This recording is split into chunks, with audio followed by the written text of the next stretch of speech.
Hi everybody, I'm Dr. Monica Lounsbury. I'm Dean of the College of Health and Human Services. Welcome to academic year 23-24. To kick off every year for the past few years, we've done an annual strategic planning process where we as a college come together, determine what our annual goals will be, aligned with our strategic priorities. To kick off this year though, we really wanted to spend some time talking with area leaders to ask them questions about where do they think the fields related to health and human services are headed. So I want to share with you what they told us. So come on.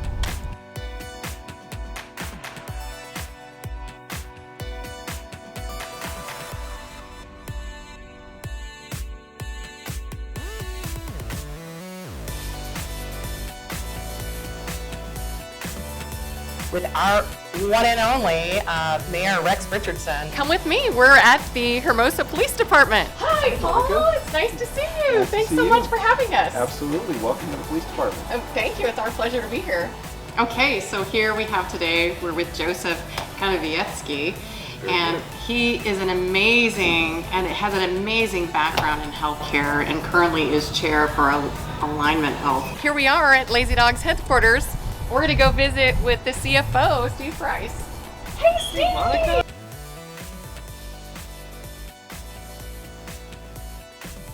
A little bit about myself. I'm a product of the CSU. I attended Cal State Dominguez Hills as a first-time freshman back in 2001. I studied philosophy. It's where I got my degree. I served as student body president. And since I was 26, I've been an employee of the city of Long Beach. I was elected to the city council when I was 30. I've been vice mayor twice, beginning when I was 22, and then I got elected last year as mayor of the city. When I was a little kid, people asked me what I want to do when I grow up, and I told them I want to be a police officer. Wow. And I never stopped saying it. It's been a fantastic career. I've been a police officer for over 30 years now. Wow. I was fortunate enough to be hired by the city of Long Beach Police Department, and was there for about 27 years. And then after moving up through the ranks and having a great career there, I had the opportunity to come to Hermosa Beach and be the police chief here in Hermosa Beach, and I've been here for a little over 3 years now. So thanks for coming in and checking out the Lazy Dog home office. So started 20 years ago. It'll be our 20-year anniversary this year, which is really exciting since we started. We started in Huntington Beach, California when I was a student at Long Beach State, Go Beach. And here we are 20 years later. We have 47 open restaurants. By the end of the year, it'll be 49 in 8 different states, 15 different markets, and just couldn't be more excited about the growth of the business and what we've accomplished. I've been in healthcare my entire career. I started representing nonprofit hospitals, migrated over to the managed care side with a company called Pacific Care. Started representing them when they were 15 employees. Fast forward, I eventually left my law firm, went in-house to Pacific Care full-time, and so now I'm chairman of the board of Alignment Healthcare, as you stated, and it's a great place to be because you really can make a difference in healthcare in America. Well, first of all, thanks so much for inviting me to talk with you, and it's great that the university and your college is doing so much around strategic thinking and strategic planning. It's important to Long Beach because you cultivate the workforce of the future here in Long Beach. And as mayor, we have to have the uncanny ability to live both in the present and in the future. To innovate is to create a mindset of anything is possible, and let's start looking towards whatever might be possible. I think there's a real opportunity to say, okay, where's the world heading, and what do we have in our resources, in our toolbox, to collaborate together across departments? Right. And what could that look like? Right. So I think that would be something that would be really, really special, really neat. So you have to be dialed in from an information standpoint. And I would say on top of that, with now what we're learning with AI, you have to be part of that. So as an educational system, you guys should be all over that. Yeah. It should be part and parcel of what you're trying to develop and plug into, because it's going to be part of the future for sure.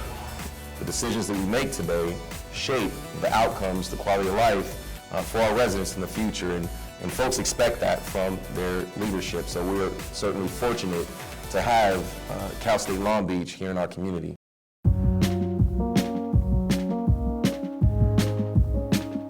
I think we just have to stick to a principle of being able to align our focus, our resources, and our opportunities with the big challenges. Yeah. If the big challenges are a once-in-a-century global pandemic, then we need to make sure that we're investing in public health and investing in developing public health professionals to help governments and businesses make smarter decisions. Part of the challenge, we're hiring people right now. Like I just hired a group of officers that are in the police academy. Yeah. They're going to be in this career for 35 years. Yeah.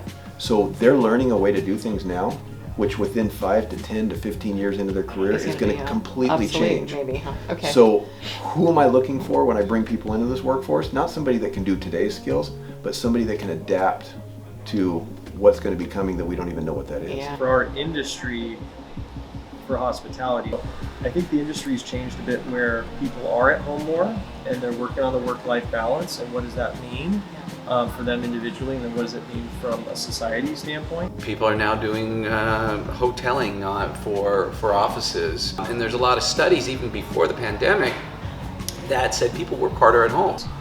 With some remote learning and remote business opportunities, people are at home, and when they dine, same thing's happening with the employment. They're closer to home. They have multiple jobs, and or they're just eating differently and using hospitality in a different way, more so than ever. Tell me how you think the nature of care is changing and systems are changing in service to population health for older adults, or just writ large and for the general population. We've evolved medicine to a great extent where we can do a lot ambulatory now, and we can do a lot in the home. And from a mental standpoint, people want to be taken care of in the home if at all possible. Yeah. So that's one dynamic. The other dynamic I would challenge everybody with is we're at a point in time where if you're not connected with information real time, you're at a disadvantage. Yeah. Things like social media and just the influx of information that's out there has the unique ability to change people's perceptions of what's real and what's not. Are you thinking about how the kinds of content that we're teaching now and how we need to really think about maybe shifting that to support the kind of responsiveness that the workforce is going to need? As far as in the education field, I don't know if we're preparing our students entirely the way that they need to be. Right. I think we need to challenge them more on what they truly think. I think about just the course that I teach, the 302 policing course. We start off with a section on the history of policing. Yeah. And then we talk about the different laws and all the things that led up to it. But we don't have a section on the future of policing. Yeah. Why don't Good we have point. a section on the future of whatever profession our students are going into, where you just have a brainstorm? What's it Right. going to look like? How are you preparing for something that's the unknown? Right. That's the innovation that's lacking, is we're really good at looking at the past, and we should, Yeah. but we don't counter that with looking at the future.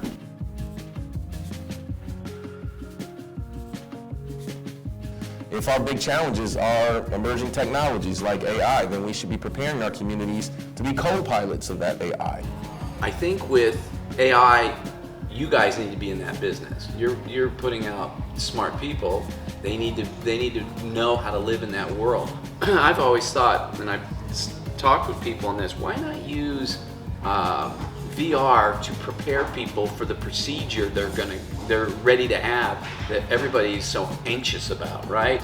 But we haven't taken the next step. We use it for entertainment. Right. We don't use it to really communicate. And I think it could be used in that regard, Yeah. especially in medicine. Yeah. I think when we start thinking about technology, innovation, and AI specifically, because we're just on the forefront of it, we're starting to integrate some of that into what we're doing, whether it be some in the marketing, some on the finance and accounting. When you think about, if you want to talk about our industry specifically, you think about bookings or reservations. Yes. And a lot of that had already been automated, but it was automated without hospitality. What I mean by that, you go to OpenTable, you go to a website, there's no interaction. Yeah. Where AI will come in is you're going to be hard pressed for chatbotting to know if you're talking to a human that's typing in something in, or something that has some you don't want to say emotional intelligence behind it, but some real conversation to it. And so I think it'll layer in some real hospitality behind something that was already automated as an enhancement of a feature. We can't predict what technology is coming next and how it's going to be implemented, but Right. one of the things I've started saying as a police chief to my organization and to my peers is, if it ain't broke, let's fix it. Yeah.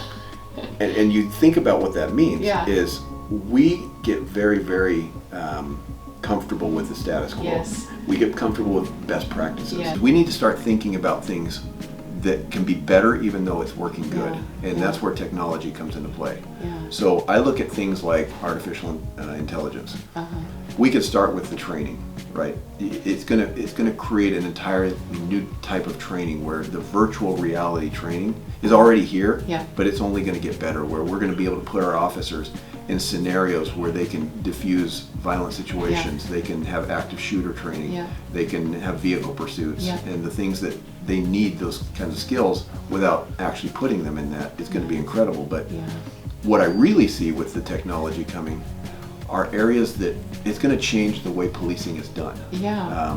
Body cameras are here. Yep. It won't be long before AI is going to be able to look at a body camera and essentially write the report for us. So we need to think about, how do we process all of this digital data Yeah. that's coming in immediately, Yeah. and then how do we respond to it?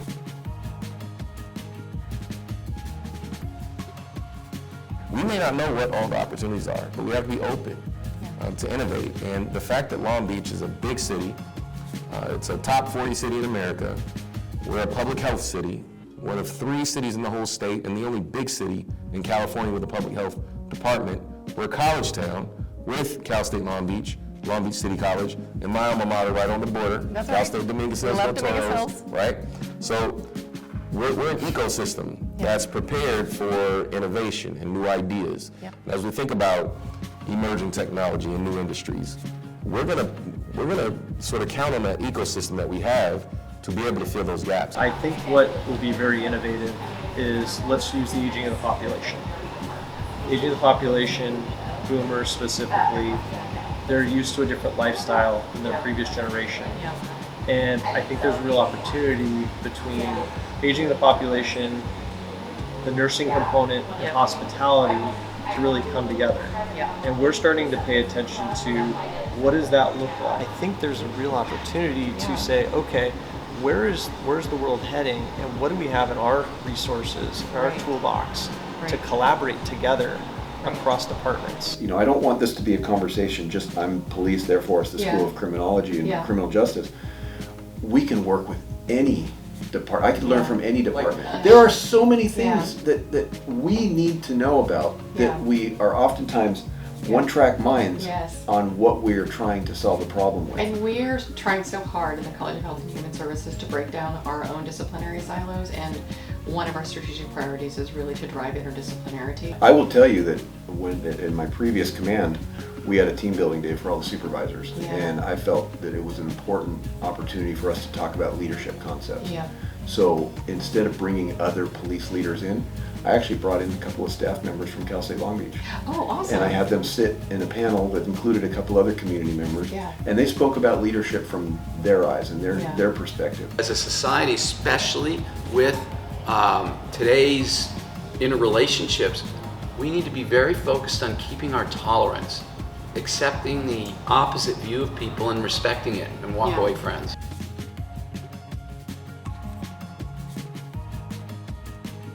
In HHS, we really prepare people to be working in 4 different sectors we broadly defined: health and wellness, allied health fields, nonprofit and local government, as well as business and industry. And we're really thinking about, you know, how these kinds of technologies are going to be infiltrating how we might either bring services to people or how we might work differently. And I wonder if you've thought very much about that, and if you have, what kinds of things should the university be doing right now in partnership from an interdisciplinary perspective with the community of Long Beach? Those 4 areas that you mentioned, I think, are going to be aligned with some of the big opportunities that are going to impact our community. So, for example, climate change. Yes. Right? Yeah. Well, in order to make our communities resilient for climate change, we're going to have to think comprehensively around how buildings are built, comprehensively how schools are created and designed. We're going to have to think about new energy sources. We're going to have to think about making communities more resilient, how to grow economic opportunities out of that. And so that's going to impact some of those segments you talked about. Traditionally, the police have operated in a silo within a city government. Right. If there's a problem, the police solve it. Yeah. Usually because it's a dangerous problem and nobody else is qualified to be there. But we're seeing more and more social problems right now. Homelessness. Yes. And we're seeing problems with things like just quality of life. And the people that are in the college have expertise in areas that law enforcement doesn't. Yeah. So part of it is on law enforcement to recognize that they don't have all the answers. Yes. And that they need to be sitting at the table with somebody who can give them a unique perspective. Yes. I love the idea of private-public. I think it can, and in many cases it has worked well together. I would suggest you, when we talk about population health, you pick a segment of the population you can really focus on. And you were sharing earlier about seniors. I think you picked the right spot. We spent 95% of all of our healthcare dollars on ourselves in the last 5% of our life. Yep. So that's a transition in those later years. Help people with wellness in that regard, and you guys have a good perspective on that. I just think it's ripe for all kinds of projects. Yeah. If you focus ideas about just changing healthcare, you'd be surprised what's going to pop up. And if you combine it with a focus on AI, I think you guys could be a hotbed of projects that they'll just speak for themselves when they appear. What the college does today and what you're doing, I think, is on the forefront in a different way, where a lot of organizations I've seen can get very siloed.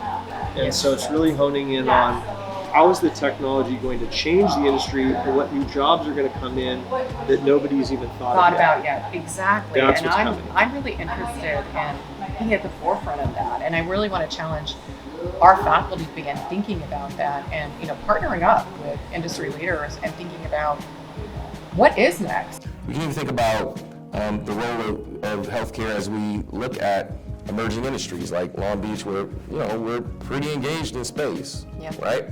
So as we are one of the fastest growing space clusters in America, and we're developing companies that are thinking about and developing technology for humans to live for an extended period of time in space, you don't think there will be some public health, some health, some human health, biological aspect there? Absolutely. So as we're developing the technology, that expertise, they're going to tap into Cal State Long Beach to make sure, as they're doing their research and planning for expeditions, that they're tapping into that local knowledge base here at Cal State Long Beach. So we may not know what all the opportunities are, but we have to be open. All right, what'd you think? Some really important nuggets of information. I heard some key words that I hope that you all heard as well. One of them was interdisciplinarity. Another word was innovation. Another word was being resilient and responsive. And the other thing that I really want to draw your attention to is how many of our leaders are really open to the idea that we partner with them to innovate, especially around the changing dynamics that we see our world in today. I hope that you're up for continuing this conversation together as a college as we think about what we learned from our leaders who are on the video, and then really start to think about the actions we need to take as a team to really pursue those goals over the course of the academic year. Thank you so much. Thank you. It's such a pleasure. Yeah, of course. It's been really great to visit with you. Well, I had and a good time. Amazing nuggets of wisdom.